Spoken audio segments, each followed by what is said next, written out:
Мына Москвада болуп аткан бир жагдайды сизге айтып кетейин дедим эле, Алмаз Акунжанович. Биздин правалар менен, мындай айдоочу күбөлүктөр менен кыргыздар кеңири жүрө берет Москвада.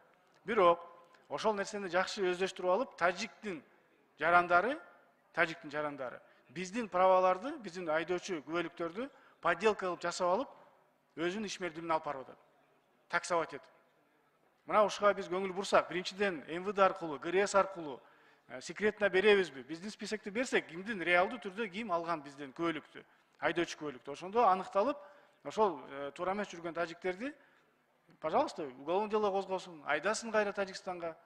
Анан биздин кыргыздын жараныбыз деп, ошолордун айдоочусу менен, подделка айдоочулар менен жүрүп алып, өздөрүнүн оокатын кылып атат. Биз дагы ушуга бир көңүл буруп, аларды ордуна коюп койсок, туура болот эле. Ошого сиз ГРСКбы, МВДгабы тапшырманы бердирсеңиз, ал жактагы Россия менен чогуу списочный иштеп койсо, мен ойлойм бат эле аны сыртка чыгарып, бат эле мындай определять этип чыгарып койсок болот. Рахмат.